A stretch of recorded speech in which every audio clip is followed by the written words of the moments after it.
Do you remember where you were on the Monday? The Dow fell 500 points.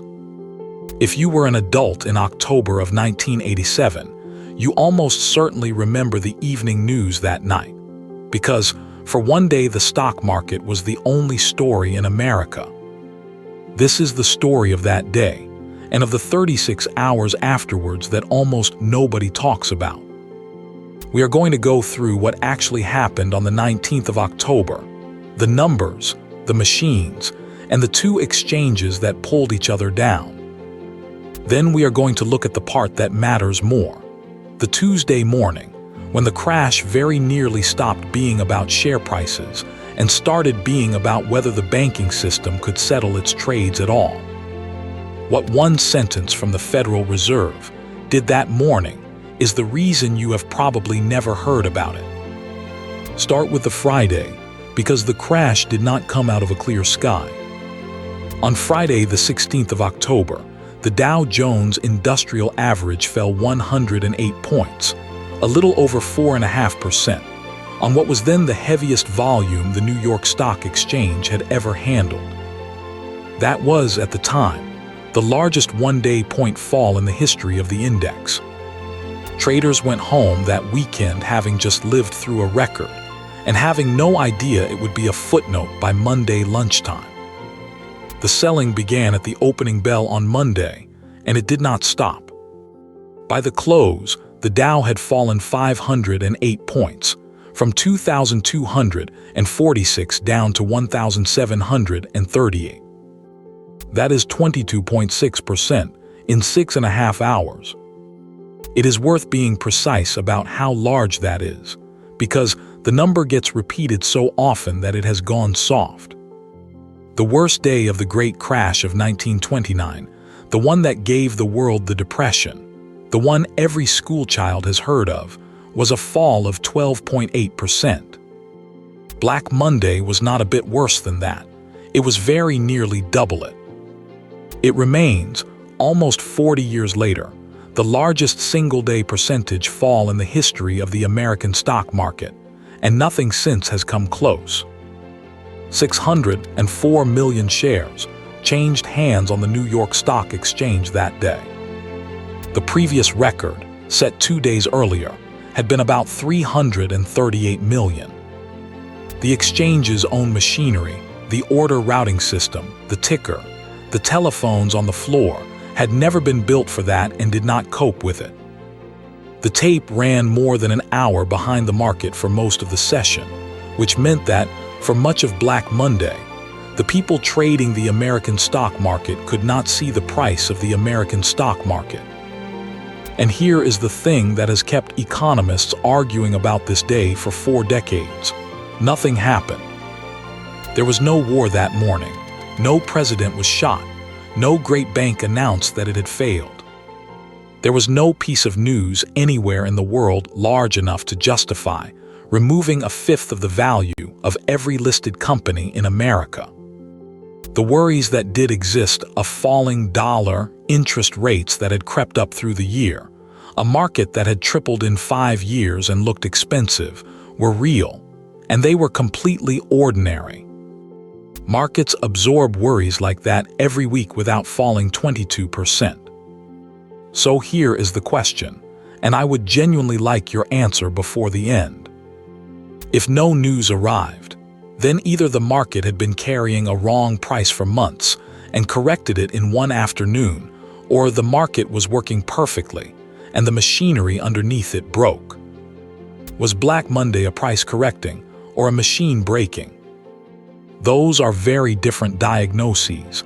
They imply very different fixes, and by the end of this you will have the evidence for both. Hold the answer you have now and see whether it survives. Because the machine is where we have to go next, and it starts, as these things often do, with an idea that was completely sensible. In the mid-1970s, 2 finance professors at the University of California at Berkeley had an idea. Hayne Leland, a professor of finance at Berkeley, worked out that you could use the mathematics behind options pricing to build something that behaved like an insurance policy on a share portfolio, without anybody having to sell you an actual policy. His colleague Mark Rubenstein, also a professor of finance at Berkeley, helped turn it into something a working institution could actually run. They founded a firm to sell it. The product was called portfolio insurance. The mechanism is simple enough to explain in one sentence, and that simplicity is the whole problem. If the market falls past a set level, you sell. Not because you have changed your mind about anything, but because the formula says to. Sell a bit more as it falls further. If it recovers, buy back in. Done continuously, that produces a floor under your losses that looks and feels very much like an insurance policy, and it charges you nothing except the transaction costs and the upside you give up. Pension funds loved it. It is easy to see why. A pension fund manager cannot simply take a view and go to cash. That is a judgment call, and judgment calls have to be defended to a board. A rule is different. A rule is a policy approved in advance, executed by a computer. It converted an unpleasant human decision into a procedure. By 1987, something in the region of $60 billion of American institutional money was being run under portfolio insurance strategies. In today's terms, that is a substantial fraction of the market. Now hold two facts next to each other. The first is that the strategy requires you to sell into a falling market.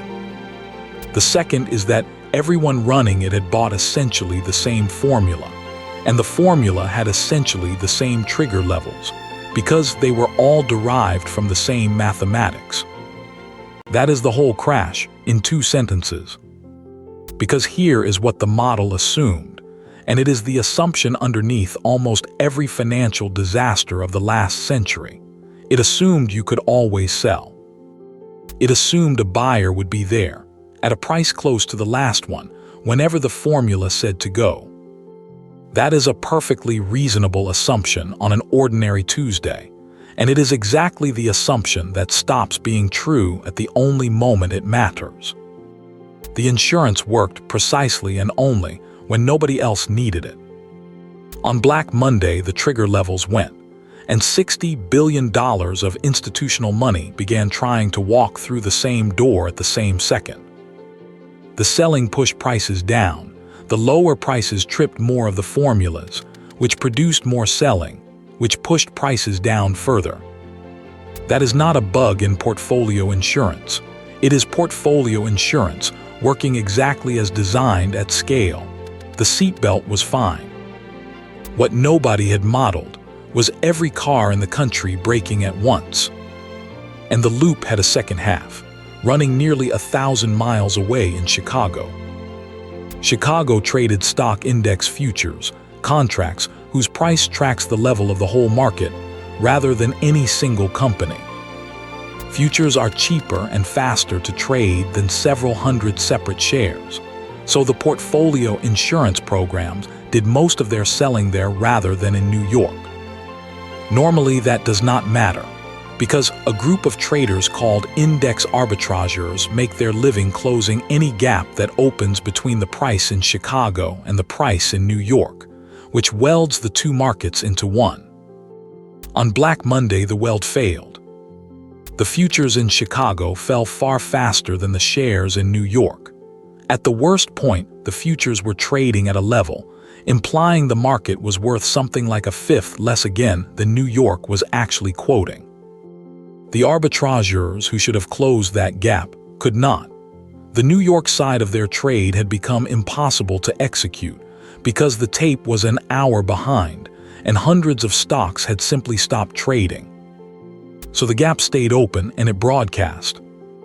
Everybody watching a screen in America could see Chicago quoting a market far below New York's, and the only sane reading of that was that New York had not finished falling yet, which produced more selling in New York, which sent the portfolio insurance programs back to Chicago to sell more futures. The two markets, which exist in part to stabilize each other, spent the afternoon taking turns to tell each other the truth was worse than they thought. On the floor of the exchange itself, the human machinery was going under.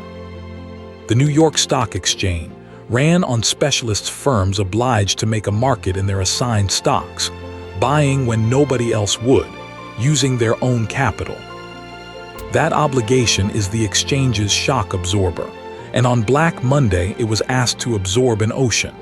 Specialists bought until their capital was gone. Many simply could not open their stocks at all. By the middle of that Monday, a large number of the biggest companies in America had no quoted price, because no price existed at which anyone would trade. John Phelan, the chairman of the New York Stock Exchange, had seen some of this coming and had said so out loud. In the months before the crash, he had warned publicly that the combination of program trading and index arbitrage could produce a market event of a kind nobody had experienced. The word he used was meltdown. He was criticized at the time for talking the market down. By the closing bell, close to a quarter of the market value of corporate America had ceased to exist, and the day that everybody remembers was over. The part that nearly ended the financial system had not started yet. It is worth remembering who was actually on the other end of those numbers, because it was not only the men on the floor. By 1987, a great many ordinary Americans held shares through mutual funds and company pension schemes, and on that Monday and Tuesday, they tried to do the obvious thing. The fund companies' telephone lines were overwhelmed. Customers spent hours on hold trying to reach somebody who could sell for them, and a good many never got through at all. That failure of a switchboard is, in hindsight, one of the more quietly important facts of the week. The people who could not get through did not sell at the bottom. Those who did get through mostly did. Within 2 years, the index had recovered everything, which means the switchboard failure saved a large number of households a great deal of money by preventing them from acting on the most powerful instinct they had. Here is what a crash does that the price charts do not show. When a share changes hands, the trade does not settle instantly. Money and stock move days later, and in the meantime somebody has to be good for it. The clearing houses that stand in the middle demand cash collateral against the exposure, and when prices move 20% in a day, those demands become enormous, and they are due in the morning, not next week. On the morning of Tuesday, the 20th of October, several of the largest firms on Wall Street did not know whether they could meet the calls against them. The Chicago Clearing House was owed sums that dwarfed anything in its history, and the banks that would normally lend overnight to cover exactly this situation had spent Monday night watching the same television as everyone else, and had decided that lending into the chaos was how a bank ended up as the next headline.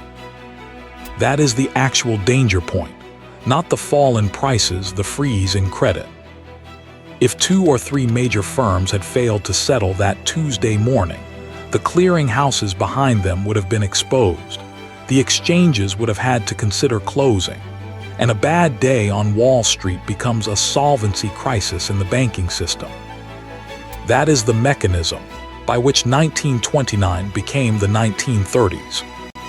Alan Greenspan, the chairman of the Federal Reserve, had been in the job for about 10 weeks. He had been sworn in that August.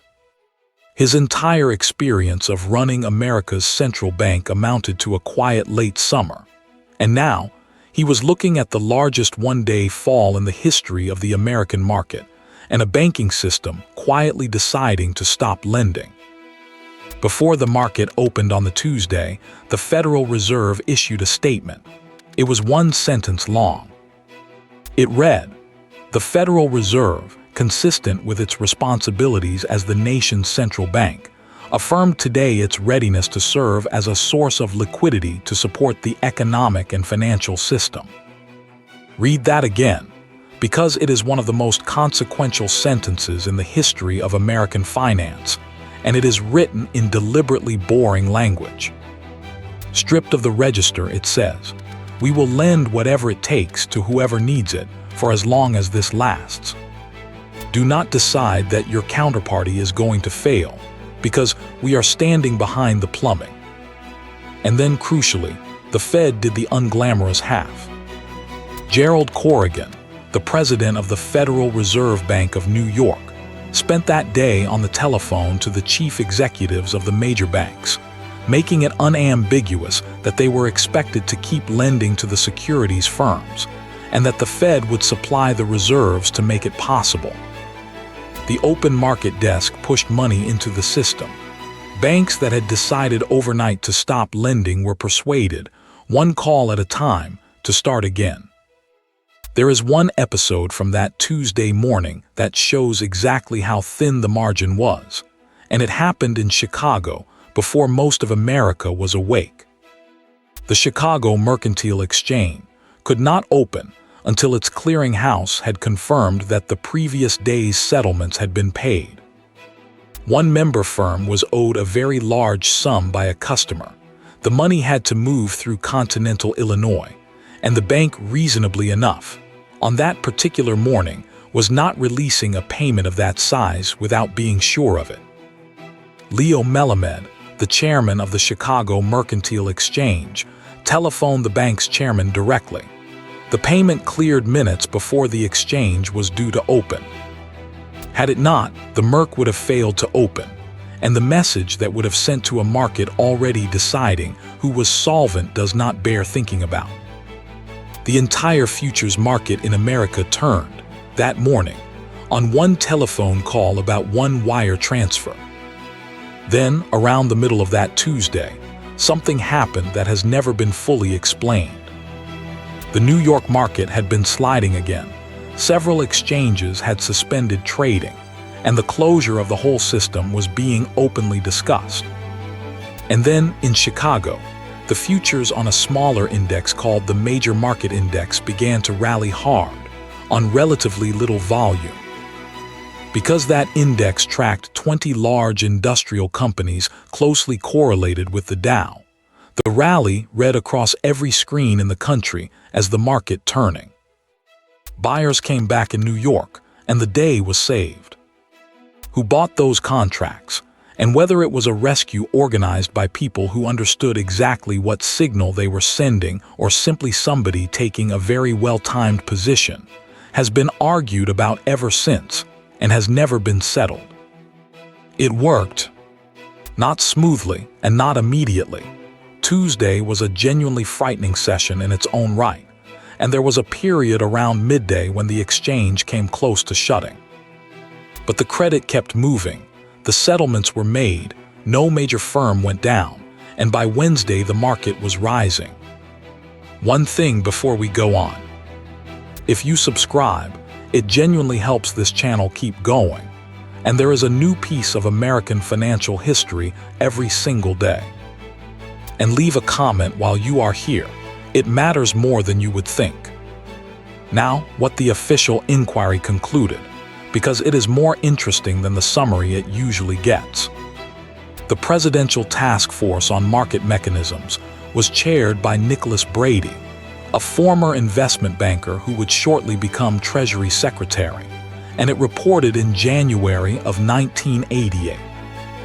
The Brady Report is the reason we understand this event at all, and its central finding was not really about computers. It was about a category error. The report's argument was that what everyone had been treating as separate markets, the market for shares in New York, the market for stock index futures in Chicago, the market for options were not separate at all.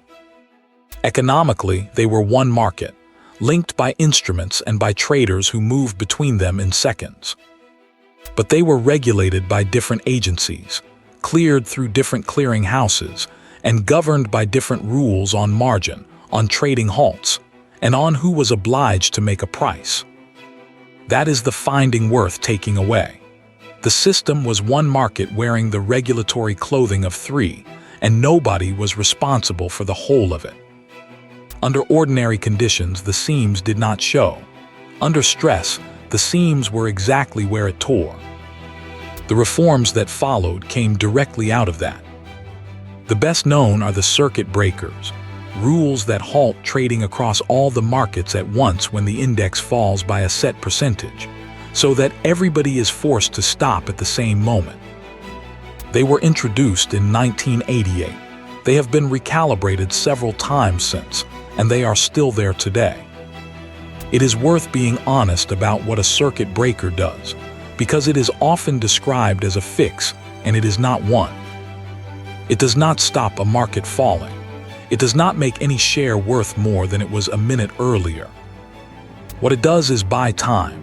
It interrupts the loop, forces the tape to catch up with reality, gives the specialists and the clearing houses a window to work out where they stand, and lets a human being look at the screen before the next wave.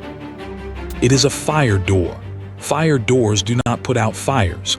They stop one from becoming all of them.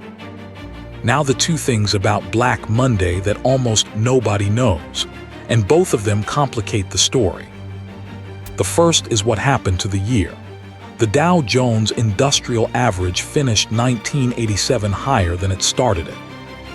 After the largest single-day collapse in the history of the American market, the index ended the year up around 2%. Anybody who had bought in January ignored the news entirely and looked at their statement the following January would have seen a perfectly ordinary year. The crash removed the gains of a few extraordinary months, not the wealth of a decade. The second is the global picture, and it points the other way. This was not an American event. Markets in Hong Kong, Australia, Britain, and across Europe fell heavily in the same period. Several of them further than New York-Hong Kong's exchange simply closed for 4 days rather than open into the panic, which turned out to make matters considerably worse when it reopened. Whatever this was, it crossed borders in hours, in an era before the internet, which tells you something about how tightly the world was already wired. So, a price correcting or a machine breaking? The honest answer, and it is the one the serious literature has converged on, is that the question is slightly wrong. The market was expensive. After a 5-year run that had tripled the index, some fall was coming and everybody sensible knew it. What portfolio insurance and the broken link to Chicago supplied was not the reason to fall. It was the mechanism that turned a correction that might have taken 3 months into one that took 6.5 hours. The price was going to come down. The machinery decided how. And that distinction is the whole practical lesson, because the two failures need completely different responses. If a market is overvalued, there is no policy fix. Prices go where they are going. But if the structure converts an ordinary decline into a systemic event, that is an engineering problem, and engineering problems can be worked on. Circuit breakers, coordinated halts across linked markets, clearing houses with bigger buffers, a central bank that has decided in advance what it will say, all of that is the response to the second problem, and all of it exists because of this day. The pattern itself never went away. It changed its clothes. In 2008, it was not portfolio insurance but mortgage securities and the funding markets underneath them, where the assumption that you could always sell failed the same way, at the same moment, for the same reason. In 2010, the American market fell and recovered roughly 1,000 points inside a few minutes. The flash crash, driven by automated systems, responding to one another faster than any person could follow. Each time the instrument was new. Each time the shape was identical. A strategy that works beautifully while it is rare, adopted by everyone, and then asked to exit through a door sized for one of them. Which is why the most useful thing to take from October 1987 is not the 508 points. It is the sentence issued the next morning. Because the difference between 1929 and 1987 is not the size of the fall 87s was far larger. The difference is that in one case the people responsible stood back and let the credit system freeze, and in the other they had spent 50 years studying that mistake and moved inside 12 hours. The fall is not what determines the outcome. What happens in the following 36 hours is what determines the outcome, and that is a choice somebody makes, usually before dawn, with incomplete information and no idea whether it will work. A quarter of the value of American business, gone between breakfast and the closing bell, with no news to explain it and no villain to blame. And then a single boring sentence, issued before the market opened the next morning, that is the reason the year still finished up. Sources for this account include the report of the Presidential Task Force on Market Mechanisms of January 1988, the Federal Reserve's own published record of its statement and operations of the 20th of October, and contemporary reporting from the exchanges in New York and Chicago.